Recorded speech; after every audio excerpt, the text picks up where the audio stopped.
You ever get that feeling? Like something's watching you in the dark? I used to think that was just my imagination, until the summer that proved me wrong. It happened when I was 17. My name's Ethan Ward, and I've always hated camping. The dirt, the bugs, the endless nights on cold ground.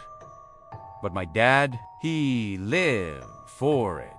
Every summer, he'd drag me deep into the woods for what he called the simple life. That year, I begged him to let my best friend Caleb come along. I thought maybe his company would make it less miserable. Dad agreed.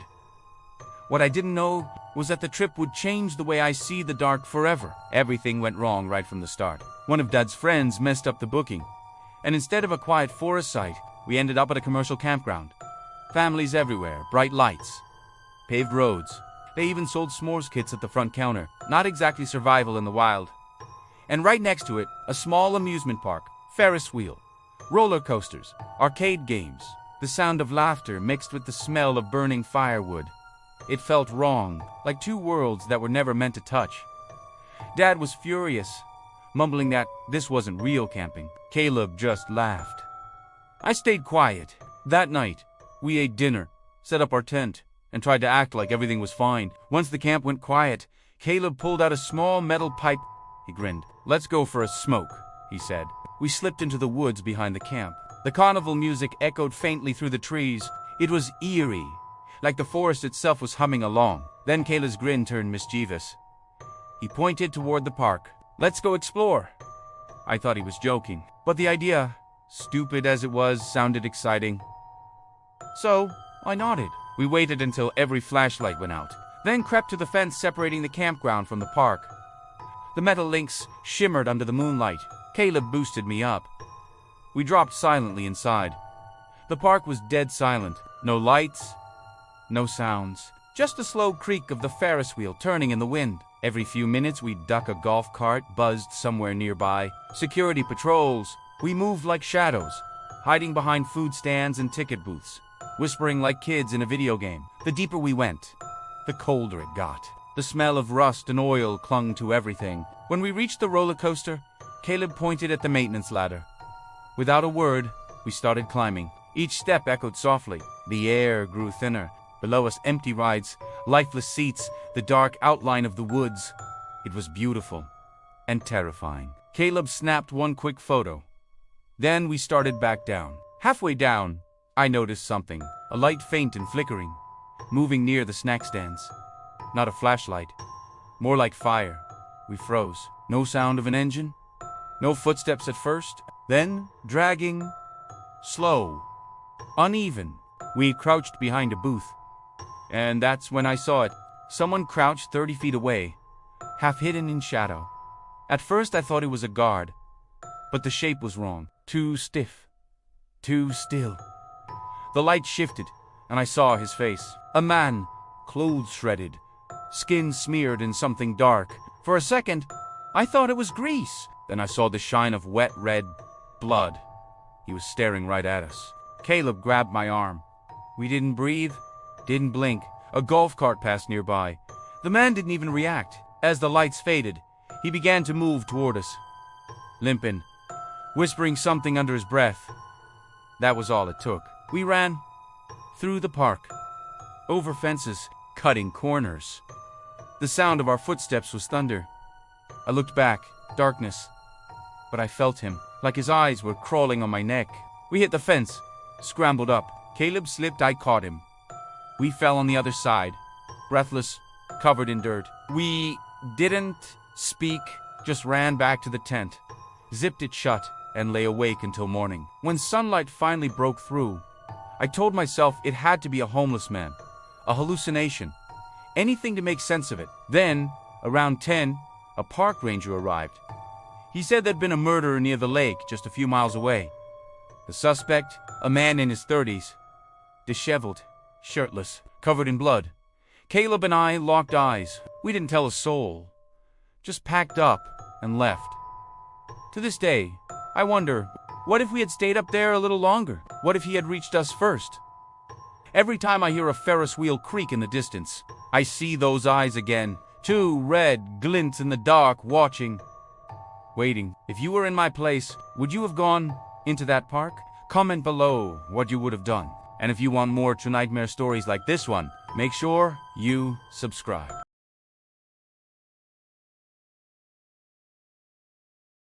You remember those viral clown videos from 2016? The ones where people dressed up and chased strangers for views? Yeah, most were fake. But what I saw that day on the subway was real. And it still follows me every time the train doors open.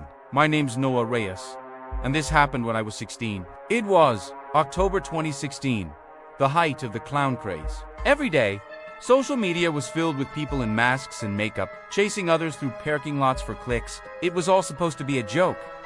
But this wasn't one of them. That Wednesday afternoon, class had just ended. I hopped on my usual train home, the same route I'd taken for years. The city was quiet. The subway almost empty. I sat in the middle of the car, earbuds in, head down, scrolling through my phone. Drake was blasting. My chemistry flashcards were open, though I was on T, really studying. Just another normal day? Or so I thought. When the train slowed at 96th Street, I stood automatically muscle memory, grabbed bag, step toward the door. Routine, but this time, the train had stopped too long. No one else moved. The air felt heavier somehow. The doors slid open with a hiss. And standing right there, blocking the exit, was a clown. Not the kind that makes balloon animals. Not a performer. He looked wrong. His rainbow pants sagged. His yellow shirt was wrinkled and stained. White face paint cracked around his eyes. A red nose smeared unevenly across his skin. And his hair, not a wig, but thin, greasy strands sticking to his scalp. He didn't move, didn't blink, just stared straight at me. For a few seconds, I froze. My music still played, muffled and distant, like I was underwater. I pulled out one earbud. Hey, you getting on? Nothing. The announcement chime echoed, doors closing.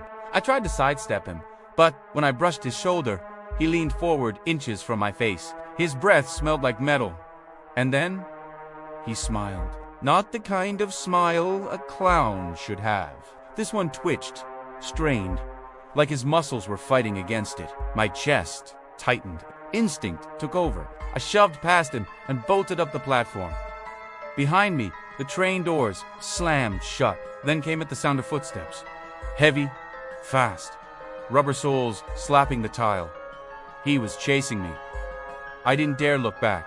The tunnel echoed with the sound of our steps, my heartbeat, and his laugh. Not loud, not cartoonish.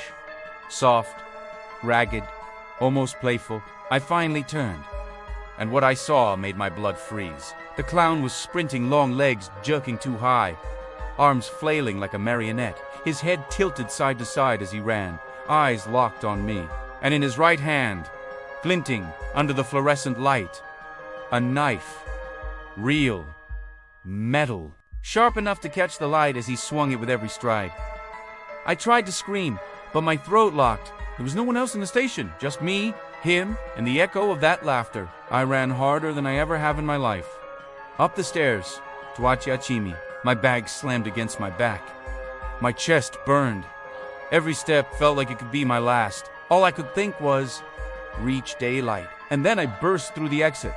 The sunlight hit my face like oxygen. I spun around, and he was gone. No sound.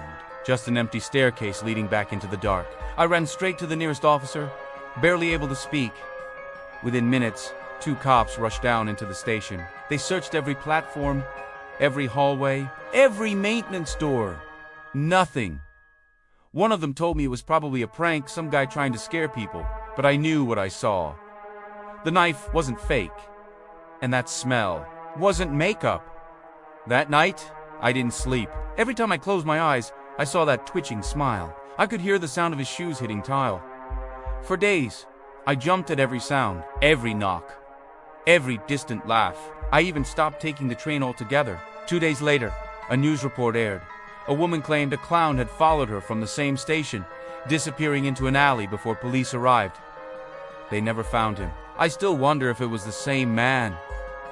The same painted face, the same breath that smelled like metal. Sometimes, Late at night, when I'm alone in a subway car, I catch myself glancing toward the next stop, just to make sure no one's standing there.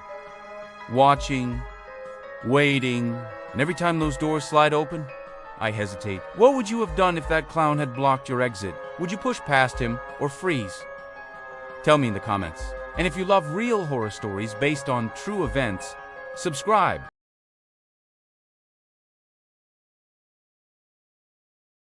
My name is Emily, and I never planned on visiting Croatia alone.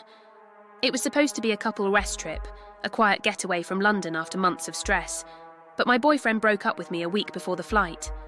The tickets were non-refundable, and I figured I'd still go. Maybe the silence would do me good. When I landed in Split, my Airbnb host picked me up. He was older, maybe mid-40s, thin, with short grey hair and a polite, practiced smile. He introduced himself as Toma.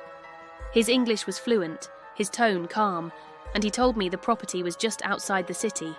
Private pool, beautiful view, total privacy. At first it sounded perfect. The drive took about 40 minutes along winding coastal roads, the sea glimmering through the trees. When we arrived, the house looked even better than the pictures. White walls, red roof tiles, surrounded by olive trees with no neighbours in sight. The air smelled like salt and wildflowers. Toma helped with my luggage, showed me around and said, "No loud music after midnight. Pool light automatic. Security system arms itself at night." Then he left. That first evening was peaceful. I swam, read by the pool, and poured myself a glass of wine as the sun dipped behind the trees, painting the water orange. For the first time in weeks, I felt calm. But around midnight, I heard it. A splash. Not a small one, not an animal or falling branch. A real heavy splash, like someone jumping into the pool. I froze.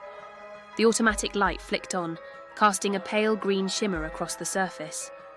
The water was perfectly still.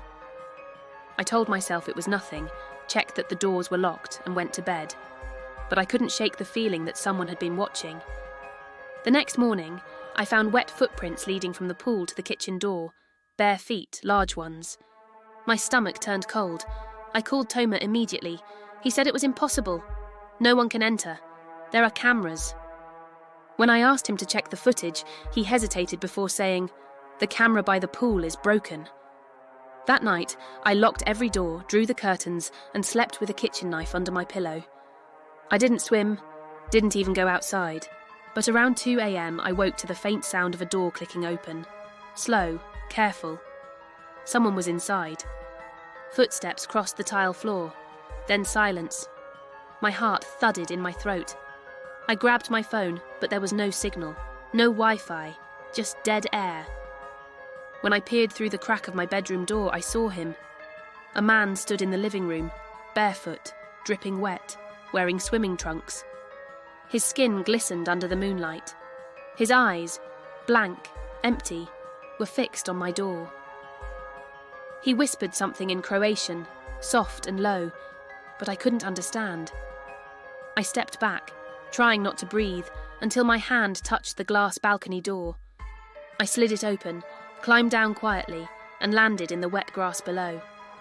My bare feet sank into mud as I ran, branches cutting at my arms, heart hammering. I didn't look back. I just ran toward the faint hum of the highway until I reached the road and flagged down a truck. The driver stopped, startled, and I begged him to take me to the police. When the officers went back to the house, they found 2 men inside, both locals. One of them was Toma. He wasn't the real owner of the Airbnb. The property had been listed under a stolen profile, used to lure women travelling alone. The pool wasn't just decoration. Investigators later found traces of blood in the drainage system and belongings of 3 missing tourists. I flew home the next day. For months I couldn't sleep near a window or even hear running water without panicking. Even now, when I close my eyes, I still see that man standing in the living room, silent, dripping, watching. And sometimes in my dreams, I still hear that first splash. Don't forget to subscribe because there are more stories like this, waiting to be told.